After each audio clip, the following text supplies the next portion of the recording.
Hi, it's Dwyer, February 24th, 2025. GamblersAdvisory.com, a free site. BettingAngle.us, a free site. Let's take a look at Dmitry Bivol's victory in the rematch over Arthur Beterbiev. But first, remember, the opinion you should follow should be your own.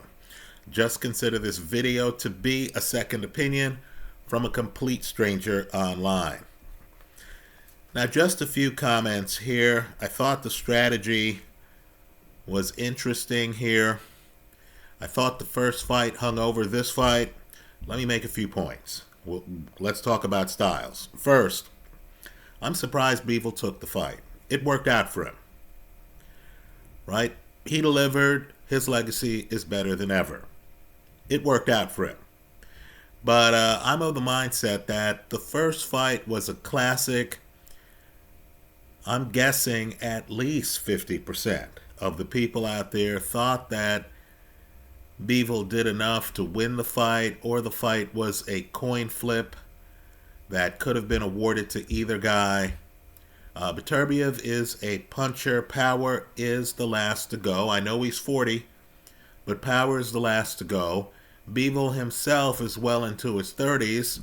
There is risk involved in prize fighting. Had Bivol lost this, you would have had confirmation bias. The Beterbiev crowd would have said, look, our guy won both fights. Right? Bivol's legacy would have been diminished a little bit. I also wonder, too, whether Bivol, again, in his mid-30s, wants to stick around 175 to fight his former sparring partner, David Benavidez, David Morrell, Callum Smith. Folks, these are all rough and tumble guys. Right? 175 is rough and tumble. Bivol's unique in the division because he's the back foot guy in the division. Let me also make another point, too. And this needs to be made. You know, we're looking at Terence Crawford about to jump over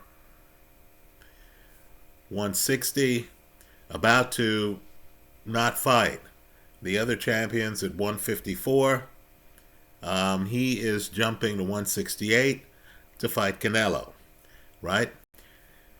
Just understand that you could look at a block of weights. Dmitry Bivol just became the undisputed champion at 175 pounds. Folks, he's undisputed. Here's where it gets interesting. The weight class above 175 is 225 pounds. The unified, not undisputed, but he's the unified cruiserweight champion is Gilberto Ramirez, who Dmitry Bivol has already beaten. So an argument can be made that Dmitry Bivol has beaten the best from 175 to 200. Now let's talk about this fight. Let's talk about why Bivol wins this. Right? Bivol comes out. He wins the first 3 rounds. Those are critical. Because in my opinion, on my scorecard, he loses the next 3 rounds. So you're talking about a 6-6 fight going into the 7th round. Now let me just say, Bivol is a combination puncher. Right? He also just moves better. He looks better than Arthur Beterbiev. Right? Beterbiev is kind of herky-jerky, straight-line-ish. Bivol is Fred Astaire. Right? He's just gliding around the ring. So we get to the 7th round, and just understand the last 30 seconds. Combination punchers can do things the rest of us can't. Right? Bivol comes in whenever Bivol needed a boost on the scorecards. He would just bust off a combination. Right? So last 30 seconds of the 7th round. Bivol takes the round, in part because he busts off a combination. 1 minute and 45 seconds left in the 8th round. What does Bivol do? He breaks off a combination. Looks great. Then, 50 seconds left in the 8th round. What does Bivol do? He breaks off a combination. Bivol wins the 8th round. The 9th round gets even more interesting. 2 minutes and 45 seconds left. I'm naming the seconds, so as you look at the film, and I see Turkey is listing these fights on YouTube. 2 minutes and 45 seconds left in the 9th round. Bivol breaks off a combination. 1 minute 30 seconds left in the 9th round. Bivol breaks off a combination. 49 seconds left in the 9th round. Bivol breaks off a combination. Then you get the secret to the fight. 10 seconds are left in the round. 10 seconds or so. And Arthur Beterbiev actually lands a body punch. It stands out because Beterbiev, one of the better body punchers in the sport, can't get to Bivol's body. We'll get back to that. I want you to think about that.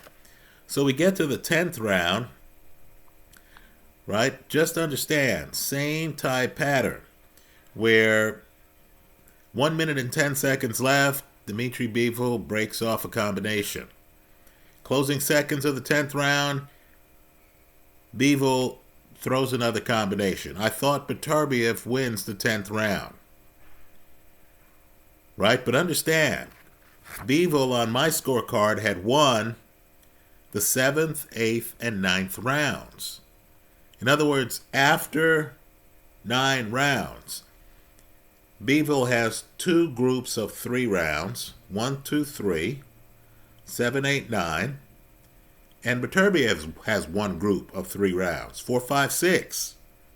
Beterbiev wins the 10th round. We get to the 11th round. This is an important round because Bivol needs 1 more round to win the fight on my scorecard. He gets it. 2:35 left in the round. Bivol breaks off a combination. 1:27 left in the round. Bivol breaks off a combination. 1:11 left in the round. Bivol breaks off a combination. 57 seconds left in the round. Bivol combination. 21 seconds left in the round. Bivol combination. Beterbiev gets so desperate that you have another moment in time in the 11th round. Arthur Beterbiev on his back foot. Then you get to the 12th round.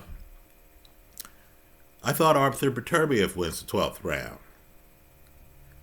Unfortunately for him, he lost the 11th round. The 11th round is where he needed to make a stand. He couldn't. So while Beterbiev won the 10th round and won the 12th round, Dmitry Bivol wins the 11th round, his 7th round of the 12-round fight. 12th round, Bivol, 232, throws a combination. 105 left in the round, he throws a combination. Right? The combinations looked flashy. They're eye-opening. They weren't enough, in my opinion, to win the 12th round. So let's talk about Beterbiev. Let's talk about the problem he faced. He's in against a defensively blessed fighter. But this is an interesting type of defense. Right? Bivol is rabbit ears. Bivol has his hands on the side of his head. Right? This is not Floyd Mayweather. It's not Philly Shell. Right? He's not wrapping a hand around his head. This is not George Foreman. Right? This is not the guy who's making you miss and is just leaning back. This is not Ali. This is a guy who has mastered a defensive technique where he has his hands on the side of his head. One wonders why Beterbiev couldn't plan an uppercut. Right? If Bivol was fighting Carl Froch would have seen his hands and would have been thinking uppercut the whole time. But the key with Bivol is while he has his hands on the side of his head, and he's mastered this, he has a lean. He's actually in a crouch. And he moves extremely well, and he has one of boxing's best back feet. So you're fighting a ghost. First 3 rounds, Beterbiev is there, and he's coming forward, and Bivol is just backing away. He's throwing jabs. Right? He's just backing away. He's peppering Beterbiev. He knows where the back ropes are. He's pivoting away from the ropes at key moments. Beterbiev, because Bivol is leaning forward while he's moving much faster than you think, Beterbiev can't land body shots. I noticed Beterbiev from time to time tried to throw a left to Bivol's body. Couldn't get there. Couldn't get there with any authority. So Bivol, because of the way he stands, right? He's leaning forward. He has a wide base. Because of the way he stands and because of his lean, folks, you're relegated to just the top part of his body. You can't get to his core. You can't hit Bivol below the chest. So here's Beterbiev walking around looking lost, getting hit by Bivol as Bivol is coming in, throwing jabs, pivoting, moving on his back foot, has his guard up the whole time. Bivol is catching punches on his forearm. Right? Again, this is not Ali. He's not leaning back and the punch misses him, then he leans back forward. Right? This is not Floyd. Floyd would stand there and wear body armor. Right? Have you hitting his shoulder? Have you trying to find his chin? No, this is the guy with his hands up. He's blocking everything on the outside. He doesn't even have an armbar here. But he figured out that Beterbiev doesn't throw uppercuts. So Beterbiev gives away the first 3 rounds. It's a little bit shocking. He gives away the first 3 rounds. Now, maybe it's because he closed strong in the first fight. I thought he closed strong here too, by the way. Just not as strong, just not as effective. Right? Also, Bivol made sure in the 11th round he puts the exclamation point on the win by having a lot of clusters of combinations. Right? But just understand, Beterbiev might have thought, this guy can't maintain the pace. So we get to the end of the 3rd round, and then Beterbiev takes over. He doesn't realize that he's been allowed to take over. Right? Bivol is bluffing. In other words, Bivol stops throwing his right hand. Right? It's all jab. 4 rounds, 4, 5, and 6. He's resting. The guys on the telecast are saying things like, oh, when one guy's resting, you've got to take control. They didn't realize that Bivol is resting the entire 3 rounds. Right? Bivol's game plan seems to have been, and this might be a plan A, plan B, plan C type thing. Right? But the plan where he comes out and starts fast and wins the first 3 rounds, check that box. Then he understood, okay, I'm going to take my foot off the gas in rounds 4, 5, and 6. I don't get the feeling he's overwhelmed. I get the feeling by design. He's going to be on his back foot. He's going to have his defense in place. He's not going to throw a lot of right hands. He's not going to open up that much and throw a lot of combinations. He's going to let Arthur Beterbiev empty part of his tank, winning rounds 4, 5, and 6. Then we get to 7, 8, and 9, and suddenly, here's a shocker, the Dmitry Bivol of the first 3 rounds is back. He's in control going into the last 3 rounds. In my opinion, he loses the 10th, makes sure he wins the 11th. Plays it safe in the 12th. Now, I'm going to put a clip, a link to a fight where a fighter did things a little bit differently than Arthur Beterbiev. Let me make a couple of points here. Right? You can't wait on a mover. right? You understand, if I'm fighting Dmitry Bivol, I can't stand there and have Dmitry Bivol hitting me with the jab, moving away, throwing combinations with the hands he has that are faster than mine, particularly from distance. But understand what I also can't do. Let's pretend we're boxing trainers. I can't try to just slowly walk him down. I can't make a decision, okay, I'm going to crash the pocket, and then be leisurely about it. Be coming forward because I know the guy has fast hands. Be defensively minded, not take risks, and have Bivol throwing combinations and backing away, pivoting. Right? I can't do that. What do I think would have worked here? Let's talk about a fight that involved the referee from the Thriller in Manila, Carlos Padilla. It involved legendary trainer Angelo Dundee, his big boxer at the time, Sugar Ray Leonard. The other guy in the other corner, Ray Arcel, his big fighter at the time, Roberto Duran. Right now, truth be told, Ray had great legs. He doesn't use them in that fight. Right? Truth be told, and they'll tell you on the telecast. You can watch it yourself. I'll leave a link in the comment section to this video. Ray Leonard, who is not what he seemed. Understand, Leonard was a puncher. Leonard ends his career not just above 50% in terms of KO percentage. He ends his career above 60% in terms of KO percentage. This is a guy who goes up to light heavy. Granted, there was a catch weight involved. And he drops Donnie Lalonde. Right? Ray Leonard is actually a combination puncher, emphasis on puncher.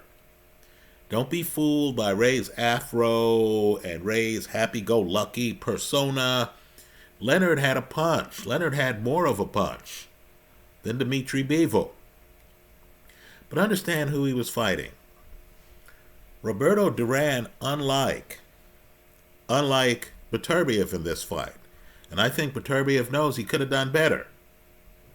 Roberto Duran comes out against Ray Leonard, and believe it or not, he's hanging outside.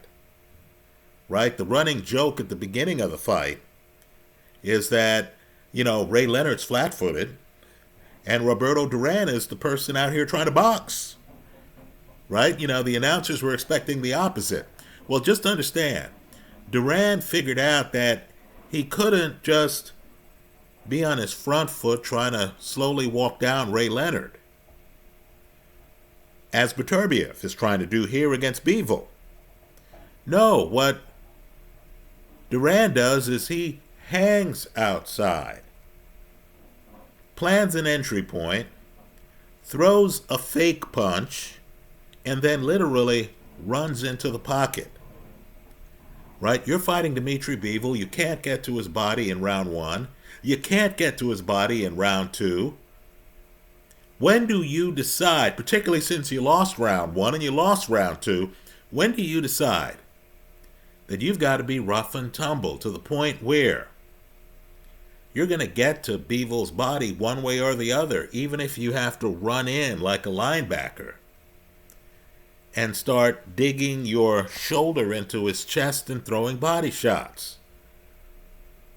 Folks, that's what Roberto Duran does to Sugar Ray Leonard, unbeaten at the time.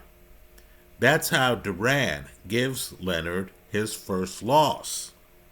Right? Duran is outside, he's walking around, he's walking laterally, then he just runs in aggressively on Ray Leonard. That's why in the second fight, Ray is outside. He's not going to come close to the pocket. Right? That's why in the second fight, Ray's throwing bolo punches. That's the no mas fight. Let me also say, too, that in that no mas fight, if you watch it closely, Duran wins at least a couple of rounds. Just food for thought. It's not the way we remember it. Right? But just understand, Beterbiev does not do enough. We're just being critical here. He does not do enough. to get to Bivol's body. Let me also say that you have some other things going on. You know Beterbiev's not doing enough to get to Bivol's body by the fact that Bivol starts sticking out his left hand, his jab hand. Look at this early, first 2 rounds. Bivol starts sticking out his jab hand just to make sure he has the proper distance. Right? He's not throwing a jab. He's just sticking it out, measuring. Understand, this is straight out of Tyson Fury, Deontay Wilder, the rematch. Right now, if you're Beterbiev, how could you allow that to happen? You understand that Bivol has the better legs than you. You understand Bivol can back up all day. You understand that Bivol with his hands up, it's a high guard the whole fight. You understand that with Bivol having his hands up, you can't throw hooks to the side of his head. That's Bivol's big play here.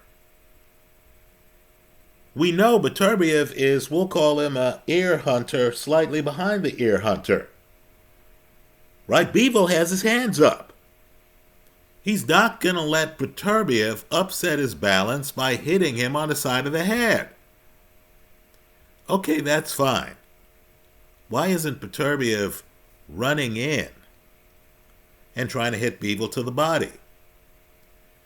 Right? Understand, most of Bivol's fights of late have gone the distance. It's not like Bivol is that devastating a puncher. Why didn't Beterbiev take chances here? Understand, he comes into this fight having won the first fight. He had to think to himself, you know what, if I try to get rough and tumble and go deep in the pocket, and if Bivol catches me, and I go down, well, I won the first fight. What's the worst that'll happen? We leave this fight 1 fight apiece? Right, no, Beterbiev is too structured. He needs to get deep inside his way. So the fight, a lot of it, is him on his front foot. Right after a cautious start. Why is he so cautious at the start of the fight? It's him on his front foot, Bivol backing away. Right? Bivol playing Matador. Beterbiev playing a well-behaved bull. When Beterbiev takes over in rounds 4, 5, and 6, right, and it looked like Bivol had a hurt hand, which he didn't have, right, Bivol is still able to back away from Beterbiev. Beterbiev isn't able to pin him on the ropes and to go to town on his body. Understand, you're fighting Dmitry Bivol. You're landing not that many body shots. How are you expecting to slow Bivol down to catch up with him in the later rounds? Right? I thought Gilberto Ramirez is, and that's a very important fight. Right? Again, Ramirez is the unified at cruiser right now. Right? I thought Gilberto Ramirez's attempt to beat Bivol, where he landed a bunch of body shots, was a better fight than this one. Right? I was watching the fight, and there's a moment, a body shot in the 9th round, and you were just thinking to yourself, wow, where are Beterbiev's body shots? Right? You're fighting a mover, you've got to take away his legs. Aren't you going to hit him to the body? You're not seriously thinking that down the home stretch here, you can risk having this mover actually still have his legs. Right? So let's just say, I want people to look at DURAN. Look at him closely. Understand, DURAN lost some big fights shortly after the Ray Leonard fight. He fought a guy, Kirkland Lang, and he got spanked in that fight. Right? But understand the one thing DURAN figured out. Right? You're fighting Ray Leonard. I can't be going 10 miles an hour at all times trying to walk him down. I need to be sudden. I need to be outside. Then I need to leap in the pocket so that I can get to his body. Right? DURAN has Ray Leonard up on the ropes at times. Right? Let me also say something else here, too. Beterbiev fought Joe Smith in New York. Beterbiev comes out for that fight, and he's showing you lateral movement in that fight. Right? He's moving laterally. Wouldn't this Bivol fight have been different if they come out for the first round? Let's say Beterbiev is going to be cautious in the first 3 rounds. They come out for the first round, and Beterbiev decides, okay, this guy starts moving backward and laterally. I'm just going to move with him. I'm just going to read his movement. I'm not going to predictably try to throw punches as I'm on my front foot. No, I'm just going to move with him to let him know, hey, player, I can move with you. Then I'm going to pick my spots. And I'm going to jump deep in the pocket. And I'm going to jump deep in the pocket with my head tucked, with my chin protected, throwing body shots. Because I know the first fight went the distance. That's the first time in Beterbiev's pro career he's gone the distance. Right? So if I'm Beterbiev, I know Bivol is tough and can go the distance if I don't go to the body. Right? What is Beterbiev doing waiting on a boxer? You tell me. Right? How is Bivol able to have so much time that Bivol starts going like this with his left hand just to make sure he has the spacing down? Right, folks? It was interesting. Right? So Bivol, let's just say, round 7, 8, and 9, Bivol's fresher. He's fresher than he was the first fight. Right? He understood. I'm going to move around. I'm going to pick 2 to 4 moments in the round where I'm going to let my hands go. I'm going to throw a combination, then I'm going to move away. Right, folks? He's able to pick those moments because Beterbiev is just following him around like a puppy. You can't do that. Beterbiev should have been moving laterally with him to let him know, hey, player, when you're ready to engage, I'm right here. Right? I thought Beterbiev was too predictable here. Let me make another point, and I know it's a buzzkill here. I know boxing fans want you to believe that all of these fighters all the time are thinking about giving boxing fans the best possible match. Right? And I know many people are saying, oh, we've seen the first 2 fights. They had action. Give us the third fight. Right, folks? Trilogies are brutal things. Right? How did it work out for Rafael Marquez and Israel Vasquez? Right? Think about Manny Pacquiao against Juan Manuel Marquez. Think about how progressively more intense that series got. Right? If I'm Beterbiev, and I know Beterbiev doesn't have a title right now.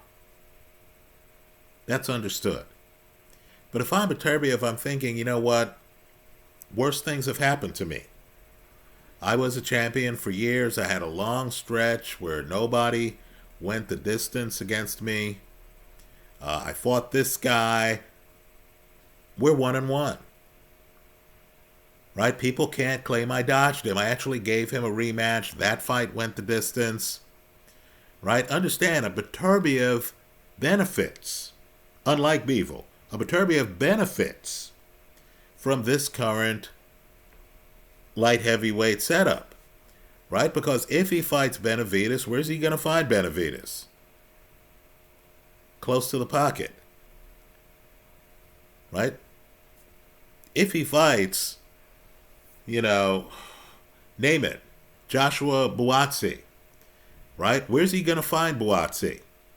Same place Callum Smith, who's already fought and beaten, found him. Around the pocket. Right? Beterbiev doesn't need to fight for the belt again quickly. Understand, too, when a guy's undisputed, you'll be surprised how hard it is to keep those belts. Right? Usyk's never lost. It's not like Usyk is afraid of, Daniel Dubois. He's already beaten Daniel Dubois. Right? Bottom line is, he beats Tyson Fury, couldn't hold on to all the belts. Right? Some sanctioning body is going to knock on your door and say, hey, we have a mandatory and we have rules. Right? Bivol, how long's Bivol going to be able to hold all the belts?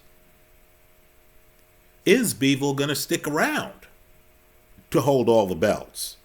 Right, folks? Sooner or later, guys need to retire.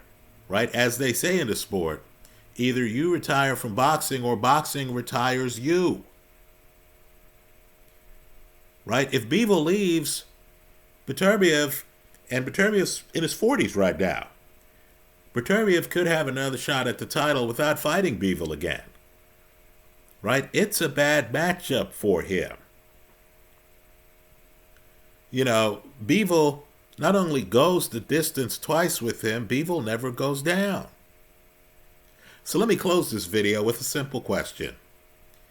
How many good body shots over 12 rounds, that's 36 minutes of fighting, how many good body shots did you see Arthur Beterbiev land here? Let me ask another question. How do you beat Dmitry Bivol without landing good body shots?